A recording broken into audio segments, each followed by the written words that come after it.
I think we're live now. Yes. I think we're live now. All right. We started the show with "all right" almost every time. You've unleashed the secret. That was like our secret. I didn't know it was a secret. It wasn't a very good one, then, was it?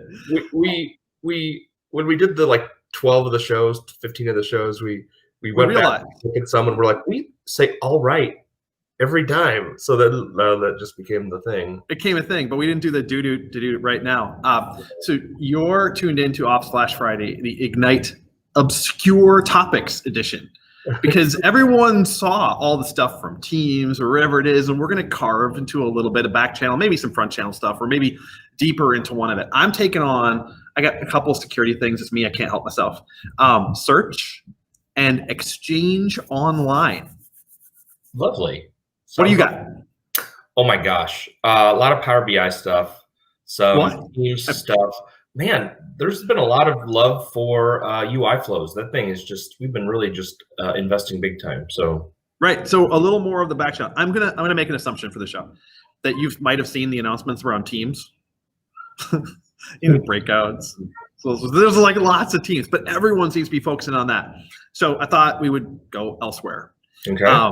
One thing I did like is there was a bunch of announcements. I'm going to start from management and security. So if you haven't gone through the Microsoft Tunnel components, right? Support for management of virtual endpoints, the endpoint manager for iOS.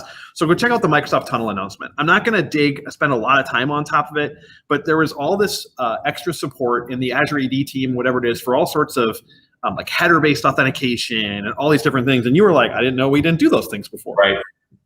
When you and I were doing show prep last night. Yep. And so I really wanted to point out, there's been a lot of refinement and expansion of supported scenarios. So if you haven't looked at Azure AD App Proxy, Azure AD, what's happening with conditional access rules, there's a small to do there for you to go check it out, because there's a whole bunch of stuff on top of it. Incredibly powerful stuff. Yep. Improvements in Mac OS across the board, Outlook for Mac OS, a whole bunch of Mac OS announcements. Right? As a Windows user, I saw about Outlook for Mac OS, and I'm like, dang. A little jealous. Okay, but it just shows that we are really innovating across the stack on top of it, right? Yep. And I don't know if you saw in the new the Samsung new commercials for the Samsung Note, whatever the heck it is, right? That they had all the Microsoft apps were being used, or at least two of them were in the ads I've seen. So people are really using these apps. Innovation is happening per platform, which I love. On top of it, better management for Edge, the shared iPad for business, Windows Autopilot for co-management. There was a really great story about just the dialogue on the speed at which you can achieve co-management. Abdul Said, who you and I know from the day, posted on it on his LinkedIn profile about some of the stuff. People it doesn't take that long to get to these modern co-management. You can do it much quicker than you think you can. So go check out the Endpoint Manager session. There's some good mechanic stuff, enough of my stuff. But my biggest thing would be, if you're looking for the obscure stuff outside of it, would be the stuff around the tunnel. For that one, and also the release of productivity score in that space, which is tangential, but it has some of the boot score stuff, and the tech score and the usage score is releasing in October. So at long last, I thought it was going to be maybe August or September, but in October, the productivity score, which included boot score stuff. So there's a whole bunch of stuff got released around management and impact and analysis. So I like that. Next up, I'm going to go over to my biggest topic, which is search. Now, so they have this entire what's new for search, right? Which is posted at, Microsoft Search Ignite 2020 for all the different search sessions that are out there on top of it. But I want to go through a couple of these, and the ones I think are the most significant, because you and I have been around since FAST was acquired by Microsoft, right? Yep. And we're both search people, and so we've used Elastic and built things on top of search. And one of the biggest challenges I've had when customers, real enterprise customers, come in, because let's be honest, you and I target more of an enterprise audience, right? Big, complicated infrastructures and the rest of that stuff. I've said to customers, we're an enterprise search platform with some air quotes around it, right? We have this entire index estate designed for knowledge workers, and then we have this thing called Azure Search, now Azure Cognitive Search, where all this intelligence is applied over there. We don't really have a bridge between the two, right? So a whole bunch of announcements came out of at the experience level, out of all of those pillars, right? Now, you could have used both APIs from both sides and constructed your own composited search but you have to do your own relevancy mapping and combine security training. So it would have been a challenge, but you could do it. And I felt like there wasn't a good ecosystem of developers building connectors because the story was a little fragmented. There were some, right? BA Insight, some of those people who've been doing it for years. Right. But the goal was, look, how can we improve the search engine? How can we give people more controls? Returning a lot of the things people used to be able to do, but maybe making it more approachable, because it used to be you had to be like a super search expert to do any of this stuff. And so I felt like you were either a grad student or you were in kindergarten and there was nothing in between. Well, yeah. I feel like this year, the stuff in between, and you said, hey, some of this look kind of like Power Apps, and I would agree, like that level of design thinking is coming into some of the search capabilities. Let's dive in. First, there's the continued pursuit of the people-centric search, which was pioneered in Delve and is now just coming into the Microsoft search. So expect that people-oriented skills and expertise stuff is going to continue to get better. Speaking of skills and expertise, we've had for years the ability for you to put in your topics, ask me about. Now we're adding in AI inference about that. So you're not just adding skills yourself, but it's also through content understanding, reasoning over email and documents to identify areas of expertise a person may possess based on collaborative patterns, and then suggest to that person to add these discoveries to their profile. Because in my experience, Doug, what I end up seeing is, even on my own, like I go back and I see a skill, I'm like, oh, wow, that was like 5 years ago, right? Yeah. Now, what I like is it's not tattooing you with it without you agreeing to surfacing it. Because maybe it's something you were an expert on, but you're not supposed to do it anymore. So you don't want people continuing to nag you, right? Like that's old Doug, right? New Doug doesn't care about that or whatever it is, right? Yeah. So on top of it, Power BI search, right? So score, because did I see that it was 40 petabytes a day of added data to Power BI, or was it a month? Some really short period. That's amazing. Yeah, they're adding 40 petabytes. There it is. 40 petabytes every month. 40 petabytes a month. That's not even really fathomable, right? Okay, that's not even including other things you would be connecting to, right? That's right. It's just that's astonishing. So yeah, search needed. Agreed, right? Yeah. And for you, like the data sheet descriptors and the which one's the authoritative data set, all that stuff matters. Conversation search, right? Conversation search, amazing. You can actually have, a refiner up top, or a band that you can go look for and say, this happened in a conversation. I know it did. I use it almost or at least I would say I'm using this almost as much as like email search these days, right? Inside Well, it includes email and Teams, and so anyway, so search is getting better on top of it. Image search is getting more and more powerful on top of it. So the whole image search capabilities. I volunteer for the Twin Cities Marathon organization, and we have like decades of imagery and the rest of the stuff. So I'm super looking forward to applying the imagery search and taxonomy to that at Corpus and see if we can make it easier to find things when we're quickly assembling materials. That's my volunteer half. So the small business supporter in me gets excited about motions that are like that. Very cool. So then the improved filter design and new filters, right? So filter refiners, that's pretty simple. The topic search. Now this gets to the Project Cortex integration. We will do a deep dive on Cortex since all that stuff is out there from Ignite. Everybody was chiming in on it. I'm just putting that in its corner and say that got enough love from being on stage on top of it. But to note that the search integration is already encompassing the topics generated from Cortex, good thing. Right. Personal query history. Yeah, it's a good thing. I use this. We were talking about last night. I use this all the time in my personal life, right? Yep. So on top of that, the acronym support. If you have not turned this on for your organization, just go do. Because you all have acronyms. New people don't know what they mean. There was one this morning that I was encountering because I've shifted jobs inside of Microsoft, right? So people had this stuff, and I'm like, and they're like, "Oh, Doug, that's what this is." I'm like, "No, I know what it is. I've known what it is for years, but I'm an engineer by trade, right? By background. I want to know, like, what does it actually stand for?" And nobody could tell me what it actually stood for. We all knew what it was, but the acronym itself had become a concept. like an organizational construct that nobody understood the origin of, which I thought was super funny. Yeah. So you get that kind of stuff on top of it. Love this one. Calendar answers, right? So wondering when your next meeting is, forget scrolling through your phone's calendar. You can type it in the search box and find meetings in your favorite Outlook mobile app. Score. Or that last meeting with Susie, right? Yes, right? You want to forward it with meeting notes. You want to do that kind of stuff. So anyway, nice. Search on top of it. One thing I would say is the leading edge search experiences are starting in mobile and web and then trailing into the historical Office client base, which needs to happen due to a whole bunch of really cool management announcements that allow like push-pull management and release cadence stuff. I was going through with you last night. Those management posts are meaty. There's a lot of stuff in there where we gave customers control over it, but it also means that you could slow things down. The mobile apps are coming curated from the stores. The versions are going to be there, and you're going to get some rocking good content on top of it. Okay, so it says, our data suggests that a quarter of search sessions, 25%, end in people opening an attachment in the email. So you can now search for files using natural language syntax containing the author and the rest of the stuff, right? So you got that kind of stuff on top of it as well. Right on. Admin got search feedback, so people can give search feedback and you can have it surface back, kind of like, how'd this meeting go? How was the call quality kind of thing on top of it, which ain't bad.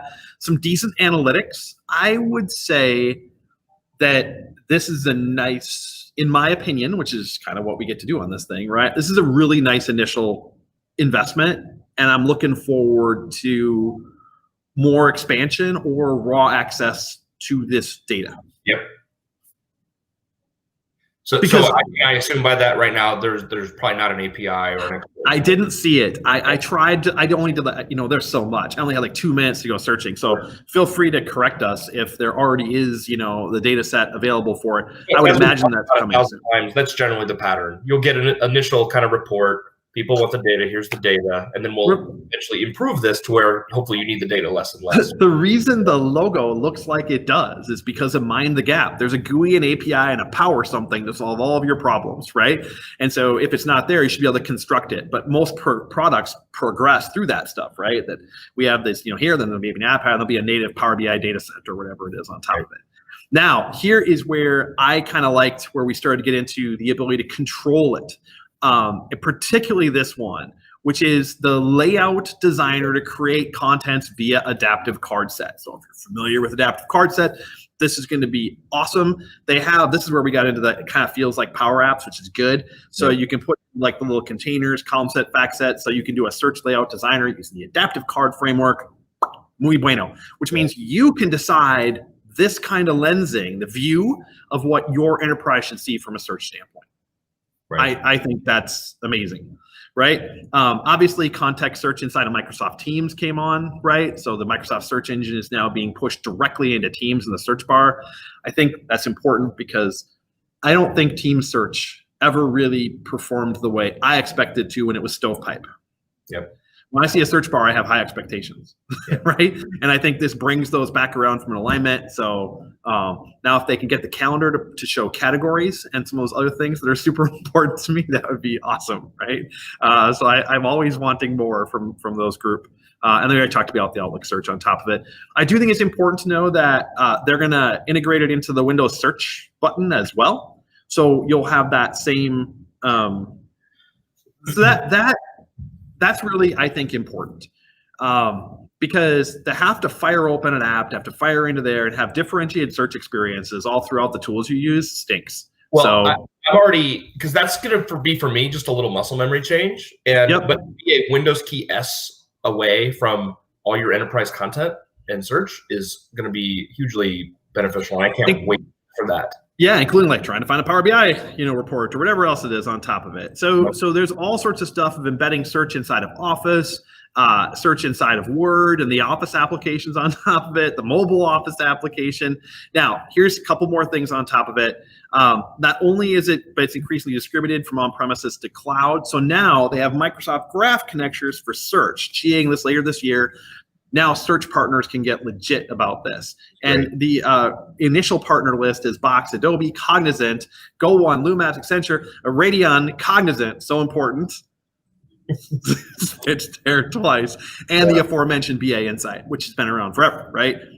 Providing access to it. And I think now that there is a standardized framework for doing that, you'll see people be able to build their own stuff, and marketplace editions and the rest of it can come on top of it. And then, of course, as part of that announcement, they announced the ability to connect Azure Cognitive Search for people who've built. Now we're talking. Now we have enterprise class search. Yep. By the historical definition of what that is. And you gain advantage to all these different capabilities on top of it. So start thinking about, if you have islands, I would start looking at those graph connectors that are in preview, right? Because that is not difficult to consume those kind of things, right? Graph connectors, the traversability of those things and the integration capabilities of those, particularly if you already have a content repo, or if you could establish an Azure Cognitive Index over the content, maybe you have to clone it into a data lake or something, and you establish, a backlink. And there's a fast way then to plug those islands. Because if you have not played with Azure Search as an estate, its ability to take content and make it findable as a silo, now that silo could then be quickly connected in. So I think there's easy, air quotes, right? Integrations one could do to very quickly get Azure Search to look at some stuff, especially if you're moving that data or can get it into Azure, from a functional standpoint, and get it over, or to do direct API. You've got two choices, right? Bring it in, integrate it to Azure, through whatever, and have Azure Search just pick it up and do its magic and integrate it that way, or use a native graph API or a third-party solution to get it in. So I really wanted to go through the search one on top of it. And then we told everyone we're going to run a little bit long, but I want to be, I want to be a little sensitive to time on top of it. So they talked some of the stuff about Teams. I have that one in the link for it, but I really wanted to do Exchange because it's important. Yep. There's still a lot of email out there on top of it. There are some great security announcements on top of it. Obviously, the integration with the new Outlook team on top of it. And they talked about the overall components. The Exchange on-prem, for those who have to do it, there's some announcements around the mailbox role calculator and the rest of that stuff. Hybrid configuration wizards and multiple tenants, right? The new admin experience, and then two things after certificate and stuff. I would like to call your attention to that sentence right there. Cross-tenant mailbox migrations is now in public preview. Cross-tenant, okay. Tell me more. Merger and acquisition, anyone? Yep. Right? So this is a kind of amazing in my opinion, right? It says it enables you to move mailboxes between tenants with minimal on-premise infrastructure dependencies, right? And the new cross-tenant Linux needs to offboard and onboard the mailbox regarding in faster and lower. So before, what you have to do is you have to extract it and put it in and schedule a load and have a migration tool and retire it. Yeah, and by the way, a lot of us made livings doing that back in the old day. If you're a Microsoft Exchange migration consultant, that was like some chops. Your chops are still needed, but they are spent on higher order items as opposed to commodity PowerShell batch scripting and PST Kung Fu. So okay, and then last year we talked about the plus addressing. Do you remember that one? Plus addressing. Yeah, so this one is really, really cool. I'm cold following. I usually stage every link that we have on top of it. But plus addressing allows you to generate those temporary addresses, like for your email alias.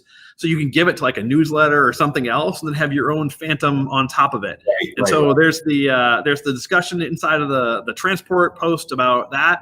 So the plus addressing is now available worldwide. So you can get a unique email list or a unique email address for signing up for lists and other things like that. And then you can create rules and spot where your addresses have been leaked or are being misused. So I could do a plus, gave this to Todd for Doug at Microsoft.com. Mm-hmm. And if that goes around, I know dang well, Todd, you were the guilty culprit on top of it. Wouldn't do it. My last one that I would like people to go check out was there was a series of voice announcements of particular interest that were on top of it. And this is what's that? This one was a little bit of a surprise to me. It was not a surprise to me because I've been yelling at people about this since I joined Microsoft 7 years ago. Yeah, right? But that's why it was a surprise because it's been so long. Why now, right? So I think it's great. So we have like cool omni-channel demos like chat and SMS and all the rest of the stuff.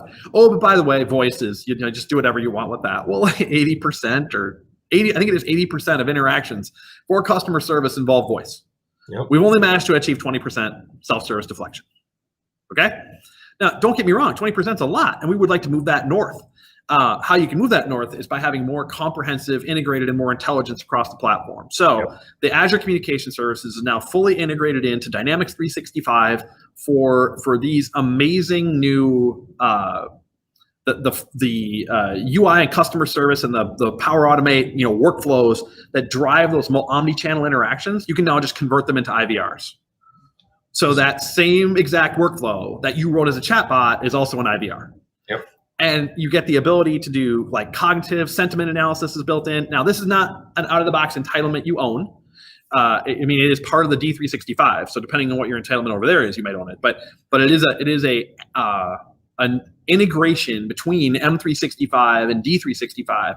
So under the one Microsoft cloud, there's a really cool integration that combines this Azure cognitive technology, the dynamics for the agent dashboard and routing, and Teams as well. So amazing work. I love this solution. You should go check it out. Yeah, this was a big, I don't know if gap's the right word. There's always been solutions in the marketplace, but this is awesome to have it at your fingertips. And gap's an appropriate term. You would have to do a lot of integration for it. Now, obviously, every time there's a gap in a Microsoft portfolio, there are partners. What's nice about the integration patterns is because it still is a flexible cloud framework, you don't have to go all in. You can use some of these things. You can compose with this. Because remember, this is Azure, and Azure's more erector set capabilities. So it's not necessarily 100% that you got to go all in for this way. But you can, or you can do partial integrations. Amazing. So, all right. Those are the back channels that I pulled from on top of it. So I think it's time to turn it over to you. Cool. So I have a hodgepodge. You may have seen in our OneNote that I copied some links in there for next time because I just wasn't going to cover it all, right? So the first one I saw, I actually didn't even see the announcement before I saw the notification inside of Teams in my mobile client of all places that we've added in the approvals for Power Automate into a hub inside of Teams. Yeah. It's on the mobile client. It's in the other one. So, I mean, man, that vision around Teams becoming the place where you do your work, right? There it is. Super easy access. The other one I'm going to talk about here in a minute, in a little bit, is Power BI integration into Teams. Again, Teams is quickly becoming where I spend most of my time doing work. So this is awesome. It's exactly what it sounds like. So if you're using the approvals framework inside of Power Automate, that's been there for as far as I'm concerned, at forever at this point, you now have the ability to manage all of those inside of Teams. Whereas before you had to bounce out over to either the Power Automate app on your phone or to the Power Automate portal inside of your web browser. So this is awesome. All right. So this one was interesting. I was this one came as a little bit of a surprise. The Edge. I kind of had to complain to the Edge team. I used the dev channel and they changed the behavior of the trackpad zoom, and I'm not a fan. So we'll see if I didn't know what was going on, and I was in the same boat. And I had tabs open for the dev and standard build, and I was really confusing myself. Why is it happening here? Not there. I hope that change was unintentional, or that we change it back, because I don't like it. So anyway, Power Automate Desktop. So this comes out of the Softomotive acquisition that we did. So now there's a full desktop application where you have the ability to drag and drop, fully compose all of your actions on your Win32, whether Win32 applications or web, and it's just a better studio, as we'll call it. What are we actually calling it? The Power Automate Desktop, right? Is what we're referring to as. But it's a studio to develop your UI flows and work with those. So it's a really nice kind of first version here. Go check it out. I think the experience lends itself much better to a Win32 or desktop application. So check that out. This one I think was a nice add. You've heard me kind of sing the praises of the COE Starter Kit for Power Platform. It's still a great toolkit. We continue to invest in it. We've added a whole tab for it inside of for UI flows inside of here. So being able to go and see do risk assessments and things like that, and look at who's creating these. And I really like how we've kind of given some guidance here around how to handle some of these things. So identification of orphan flows and setting permissions to those. So really getting good, strong governance around here. This guidance, the COE starter kit is a must. I think must deploy for those that are deploying out the Power Platform. And this is just really good work. And, you know what was interesting, and I know this data was used for integration. We have a workflow inside of Microsoft apparently that when you change roles, if you have scoped things that access certain kinds of classes of information, my new manager got notified and was like, do you want to let these things continue to give Doug these entitlements and capabilities? That is smart. So I haven't changed roles inside of Microsoft in a while, so I didn't know that. That is super awesome. I was like, wow. I mean, it happened for like across a portfolio of services. So this attestation of, hey, Doug, welcome to your new job. Should Doug still have access to these things? And the famous internal training that we've had inside of Microsoft or standards of business conduct. Yeah. But I just thought it was really, I mean, and coming from our show perspective, you're like, wow, they actually triggered off these events. There was an HR role change event, and then the attestation and the audit of what I do, and you can see the pattern that you can build that level of business governance and workflows. And I have a challenge for you. Try and find another integrated platform where you can find out the entitlement to someone's data sets, to their permissions to files, libraries, business process automation and workflows. M365, D365, and the Azure thing is the largest integrated cloud platform ever attempted on the planet. Has the best cross-domain, cross-solution workflow support of anything. To be able to actually orchestrate workflows like that seamlessly on a job transition, like, I think come on. What's that? You just had people on a snipe hunt. Is what you did. Fine, but I'm just saying, like, crazy the amount of integrations you can do with this stuff, and the business challenges and real operational concerns that you can address. And I'll drop a challenge on that one for speed of ability to construct that. You might be able to do it, but with the speed and precision that we offer across the estate, no way. Yeah. So, all right, my soapbox is done. Wow, you really went rah-rah there. I love it. That's great. Well, sorry, but it's true. Oh, no, you got to sometimes. I think we let's own it. So, all right, real quick announce on this one, RPA in a day training version 2 for the Power Automate desktop stuff. That's awesome. All right, so moving a little bit into some Power BI stuff. I thought this one was really cool. So for model-driven apps, the ability to not only embed by choosing your Power BI dashboards and reports, but being able to do it dynamically based on environment variables and things like that. So as you do ALM through environments, being able to change and not have to go and manually update or tweak something. So you can see here the animated GIF going through and kind of dynamically setting the appropriate report per environment. So I thought that was awesome. All right, what's this one? All right, so speaking of ALM and Power BI, bridging that gap together, deployment pipelines, RGA. This one's been in the hopper for a while. This is great. A couple new updates. So this one is huge, incremental refresh support. So for those with large data sets and being able to implement incremental refresh support, as well as retaining your data and partitions as you promote through environments. Must-haves. I mean, frankly, for those with large data sets, this was probably not a consideration when this was in preview because of the fact that not supporting incremental and not being able to bring over your data and partitions. This is a big deal. As well as making it a little easier from within the workspace to start create your pipeline. So that's really nice. Couple things coming up, more integration with Azure DevOps. A lot of people have been doing things inside of Azure DevOps. I talked with the customer this week about this.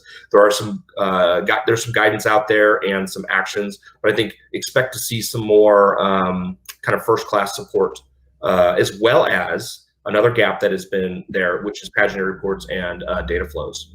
So as more and more people adopt data flows for curated and governed data sets, this just makes sense. So expect to see that coming soon too. All right. Can I make one sidecar over to a cool Azure announcement from that one? I'm gonna anyway. So the code spaces. Did you see the announcement on the ability to like download Visual Studio and have like the dev code space up in like 0.0 seconds almost? You're talking about over on the GitHub side. Yeah. Yeah, it's amazing. Yeah, it's incredible. I mean, if you're doing any kind of lightweight development or you like that kind of stuff, crazy. And you know, I'm a huge Surface Go fan. So Abel, who I got to meet through Valerie Bergman, our data and AI architect, I've had that Surface Go, and Tyler Agoke, who's the MTC director of Chicago, has always been like making fun of me for my Go, and so I sent him a link to that because I love that thing. You know that, like I drive extra a month. I do it. I can't do some things on it, but I was always my dev stuff that was a challenge. But Doug, I would even say I wouldn't even limit it to lightweight, right? Where it's spinning up the entire environment. So you're crazy. We went to the dev side here, but if you're doing like a Node application or a Python application. Yeah. That has these dependencies, and rather than setting up a local dev environment, being able to use code spaces to spin that up on the back end and then do development in a browser through VS Code. Yeah, if you get a little bit of of bot development in your soul, right, and you need some dev capability for it, but you don't want to continually spin, how long it takes to get that machine up. Anyway, I know it was Ignite. It's not Build. But I thought Scott Hanselman's little segue on that was just like super nerdy, geeky funness. So sorry. All right. No, it's great. I love the excitement. All right. Smart narrative. This is pretty cool. So I'm interested to see where this one goes. I'm not totally bought in on this yet, but this is a new visual called Smart Narrative. It's in preview that will help you turn your visuals into written text, right? So you could see, let me zoom in a little bit on this one with my new weird edge zoom. But you can see this chart here, which is obviously over time, has been turned into a little narrative here around revenue has a 72.8% increase. Visits has a 77.3% increase between March 2018 and April 2020. So a little, which really isn't visually represented. You can kind of see, right? There's some lines there, but this is a, like I said, I'll be interested to see where this goes. There is some customization out of the box, and this is just the first preview here, so expect to see more. Some of the things that you can do, obviously it's gonna, let me zoom back out again. See, I gotta get used to this. You're actually able to go in and add your own custom stuff here as well. So it is customizable. Go and play with it and let it, this is a great way to kind of get feedback and see where people take this and see how it's useful and where maybe it isn't. So that's the whole point of it. Might be interesting to be able to copy it into a report you were writing. Do you know what I mean? Like if you were putting an email together and you grab that snippet and then include a reference, like, hey, we're down 20%. Here's the data. That'd be kind of cool. That's right. I'm going to skip over one of these for a moment and see if we want to come back to it at the end. But I definitely wanted to get to this. This was probably the biggest, whether I don't know if everyone agrees or not, but to me, one of the biggest deals that was announced this week out of the Ignite stuff. Okay, so Power BI licensing. It's the one licensing conversation I have to really have with customers. We've had Power BI Pro forever. We added Power BI Premium a couple years back, and that added a lot of flexibility. It also added some confusion and additional management, but it added the flexibility when you needed it. We've done it again, right? We've added way more flexibility, but I think it's going to take some time for people to understand this to some extent. But what we've added is Power BI Premium per user. So no longer do you have to have a Power BI Premium capacity to take advantage of the capabilities that are inside Power BI Premium. So before, if you wanted to do things like XMLA, paginated reports, some of the advanced data flow stuff, usage-based aggregation optimization, you had to have Power BI Premium, and that's a big bump, right? Multi-$1,000 a month investment that you had to make as a customer. So now what we're allowing you to do, so this is really going to be great, I think, for quite a few scenarios. Smaller organizations that just don't have hundreds or thousands of users, certain maybe departmental business scenarios where maybe you are using Power BI Premium capacities for some things, but maybe some departments just need a few users that are Power BI Premium users that maybe should be in their own capacity or shared capacity over there. So I think this is a net, great, amazing, awesome thing. I think it's going to take sometimes people to understand how to use it, how to govern it, and how to roll it out. But the biggest checkbox that stands out to me right there is the X on unlimited distribution. So your point of departmental or constrained audience would be the biggest, in my opinion, because I mean, bring your own key. Yeah. Unlimited distribution is the biggest one. Power BI reports on-prem makes sense to me. Multi-geo support, that might come down the road, as the service rolls or whatever. But the biggest one for me is that unlimited. And that's where Power BI Premium per capacity is, we're now calling it. That's where that comes in, right? Yep. Unlimited distribution, that's still the way to go, right? For thousands of consumers, things like that. Yep. And this is the little icon, right, that you're going to see. You're going to see a little diamond with a person on it, which I think is good from a UX perspective. It's better than, I think it's probably a pretty good thing there. This is a pretty good chart. Who can see what, right? So, and by the way, the thing to kind of simplify this always is to remember this is a per workspace setting, right? So a workspace is either going to be shared, which has always been the default, right? Premium capacity or premium per user, right? Yeah, I think you called it out properly. If you're looking for departmental or smaller organization or a boutique use case, great. If you're going to have everyone access it, you're going to need to mark that workspace as capacity oriented. Yeah, and I think the other thing this enables people to do is to try premium with a lower barrier to entry, right? You could grow up, right? You could start. I got to buy premium capacity to test that out, right? Yeah, no, I like it. This is a big deal. I think it's going to have multi-year implications. I'm pretty excited about it. So there we go. And what was my last one here? I don't remember. Oh, so I'll just cover this one, and maybe I'll move my other link to next week since we're a few minutes over here. But this is the other. So I started with the thing that's in Teams. I'm going to end with the thing that's in Teams. Some of the new Power BI experiences inside of Teams. I've already pinned the new app over here to the left, where I can just now. I don't need to launch out to a browser, go to app.powerbi.com. I just click my little Power BI icon in Teams. This is fantastic. Yep. So that full Power BI experience with that. So having Power BI content be surfaceable, you are kind of already touched on this inside of Teams Search, being able to share Power BI content in Teams Chat, data set discovery. This is awesome. And where's the other one that I made sure I wanted to cover is the, oh shoot. I just thought this was super cool. Oh, yeah, being able to also go the other way, right? From a report, starting from a Power BI report and say, okay, I want to chat about this in Teams. So kind of we've had that for a while inside of Microsoft. I honestly didn't know that wasn't like a thing that was in the wild. Sometimes you're in preview programs and you're like, oh, this is super useful, but you don't. So I signed in to show it to someone about a month ago, and I was like, oh, I think that's not a thing yet. There's all kinds of interesting, especially for those, if you don't use Teams, like especially if your organization has adopted Teams or not a Teams user, I think it's hard to really understand the cultural implications of Teams and the model and the extensibility and the bringing of the apps in and how really actually good it is. It's not like throwing kitchen sink in and it's just all in a big pile. It's actually really well thought out. And it's the way, I never think about how I have to work inside of Teams. And to me, that was the promise from the beginning is, all my stuff's just there. I don't have to think, it's just there, right? And I mean, I feel like I'm living that dream. I hope everyone is. I'm sure there's bumps in the road for deployments and things like that, but I think the biggest difference for me because you and I both come from a SharePoint background where you can build these amazing SharePoint pages, whatever it is, but the approachability and shareability of this is higher. And because of the communications context around it, the collaboration context, not just content and presentation, right? But the ability to assemble all these different components that are internal and external in a consistent UI that runs across mobile and everything else.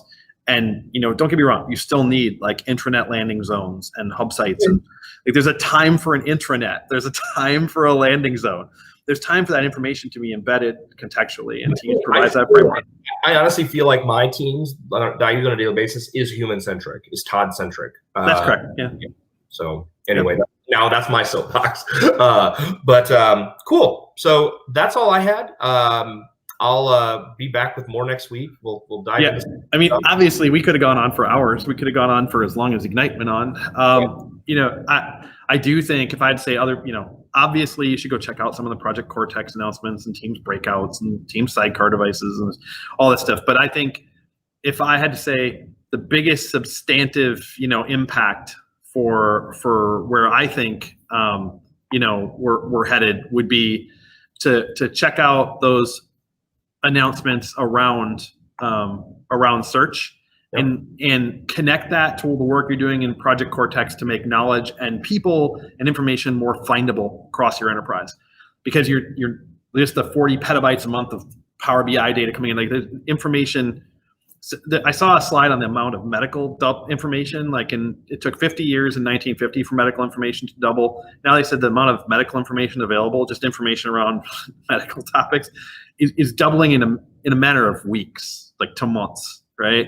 Just the amount of raw information in regards to a subject domain. And this is where I think doing good work around taxonomy and search is such a foundational thing to avoiding having, a giant end of the movie Indiana Jones style warehouse of boxes that you have no idea is in from a digital standpoint. So I would say that thoughtful work will pay dividends for you going forward, but it takes time. And so I really want to encourage it. Sorry to just step over you there. I did a really bad job of curating the chat this broadcast. I didn't have it up. So I want to apologize to Pete Simpkins. So Doug, my ask of you, Pete asked a couple questions that were really relevant to you. So maybe could you check that chat after the broadcast and maybe? Well, we can just run a little long right now if you're cool with it. Okay, sure. So let's talk about Pete's questions. Would those and it's hard to say when he asked these two. Would those topics be a good way to identify and document SMEs? So I think this is back when you're talking about. Yes. I guess here. Yes, absolutely. Yes. Okay. Now, I want to personally understand what the API and queryability of that, so I could back graph it and say, these are the domains I want to make sure I have experts around. Have I identified them? Have they accepted it? Because if I were to suggest, Todd, you are an expert on Power BI, and you're like, nah, I don't feel like answering questions on Power BI.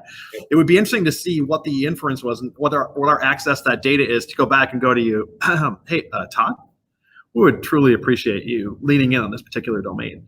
And can I use that as a, maybe a suggestion to management pools or to communities to say, we think these are your experts.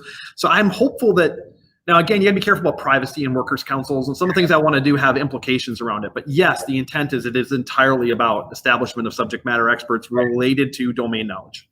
Makes sense. And then his last question, I think we've kind of touched on this, is search going to be added to Teams so that users don't have to jump out to SharePoint? Yeah, I think we covered that. Yep. It's coming into everything. Microsoft Search will be embedded everywhere. It'll be connected to Azure Cognitive Search. And then we'll start throwing darts at what the gaps is. Because until that integration is done, and I've seen it, and me, I'm going to have some Azure. I'm going to go index some crap in Azure. Like I'm going to throw the JFK files. Remember that old project where we have the bot with where it can talk to you in Herbert Hoover's voice, right? I still have that, and I have the Azure Search repo in one of my personal Azure subscriptions. So that's the first thing I'm going to do is connect the JFK file to my demo environment. Yeah, Hey Siri shortcut for that too. So we can get that great. So anyway, well, as Todd and Doug start coding in their heads while on their show. Okay, so. Well, that would be it. So if you got other stuff, hit us up. We'll be back next week. I probably am going to I'm going to split my minutes between some deeper dive on security announcements and a couple of real go-tos on Project Cortex. Cool. That's awesome. I talked through search, and I want to make sure those iterations are in there. So I'm going to go be spending a little bit this week, and I'll get that done for next week. Awesome. All right. Well, have a great weekend, everybody. Be safe as always, and thanks for joining us. Yep. Thanks, y'all.